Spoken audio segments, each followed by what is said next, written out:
ठाकुर जी सोचने लगे द्वारिका वाले क्या सोचेंगे कि भगवान मणि तो लाए लाए, ये जामवंत की बिटिया भी ले आए, क्योंकि पहले तो चोरी का कलंक था ही।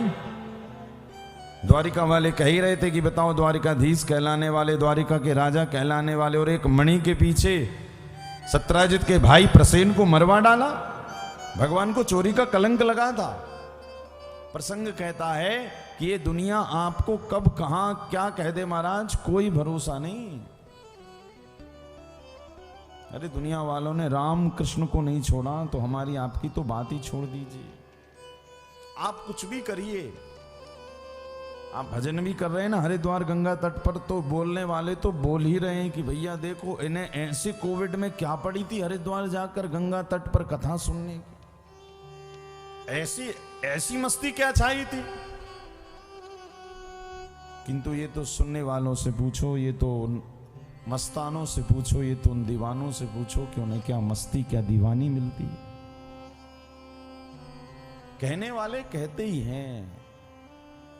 वही द्वारिका वाले अभी भगवान को तरह तरह की बातें सुना रहे हैं कि बताओ, द्वारिका के राजा द्वारिकाधीश एक मणि के पीछे भाई को मरवा दिया। तो भगवान वो मणि खोजने गए। अब लोग कहेंगे, भगवान ने सोचा कि लोग तो कह ही रहे थे कि मणि के पीछे भाई को मरवा दिया, अब लोग एक और कलंक से कलंकित कर देंगे कि बताओ, मणि तो लाए, एक जामवंत योनि की, एक पशु योनि की बेटी भी लेकर आ गए। ऐसे हैं ये कृष्ण। तो भगवान छुपते छुपाते बेचारे जैसे तैसे जामवती को लाए और ले जाकर एक कक्ष कमरे में बंद कर दिया। बोले यहीं रहना आप। अब यहां पर रुक्मणी को बात पता चल गई कि ठाकुर जी ने एक और विवाह कर लिया। महाराज विवाह किया, रुक्मणी दौड़ी दौड़ी आई, बोले प्रभु हमने सुना है आपका विवाह हो गया एक और। कन्हैया ने कहा विवाह भी हो गया और एक और बात, बोले आपसे भी ज्यादा सुंदर है वो। अरे महाराज, जितना क्रोध रुक्मणी को इस बात पर नहीं आया कि दूसरा विवाह हो गया, उतना क्रोध इस बात पर आया कि मेरे से ज्यादा सुंदर है, वो भी द्वारिकाधीश कह रहे हैं।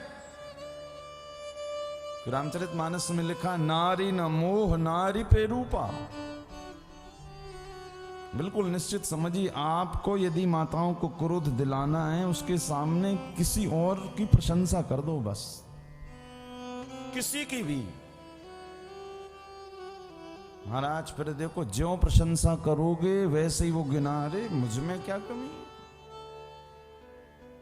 अब ठाकुर जी जानते थे, तो भगवान ने कहा आपसे भी ज्यादा सुंदर है, आपको पता है, इसी कारण छिपा कर रखा हूं, कहीं कोई नजर वजर ना लगा दे। अच्छा इतनी सुंदर है।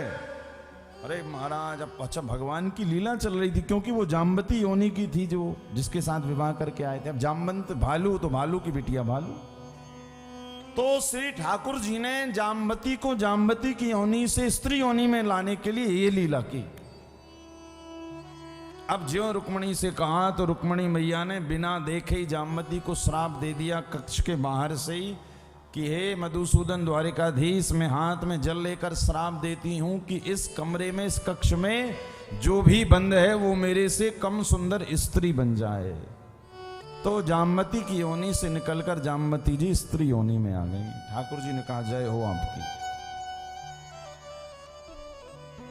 तो भगवान का दूसरा विवाह जामवती के साथ, और मणि मिल गई थी। अब जो द्वारिका वाले अभी अभी कह रहे थे कि बताओ, मणि के पीछे प्रसेन को मरवा दिया, अब वही द्वारिका वाले क्या कह रहे हैं, हम तो पहले ही कह रहे थे भगवान थोड़ी चोरी कर सकते हैं, भगवान थोड़ी मरवा सकते हैं। अभी पलट गए। शास्त्र कहते हैं उसी का नाम संसार है, जो हर पल सरक रहा है, जो हर पल परिवर्तित हो रहा है, वही तो संसार है। भरोसा किसी का नहीं किया जा सकता। अभी जो आपका अपना मित्र है वो कब आपका दुश्मन बन जाए, जिसका गुणानुवाद आप 24 घंटे कर रहे हो, कब वो आपसे अलग हो जाए, कोई भरोसा नहीं। इसी कारण संतों ने क्या कहा है, न हरि भूलो न जग छोड़ो, कर्म करो जिंदगानी में। इस दुनिया दुनिया में यूं रहो ज्यों कमल रहता पानी।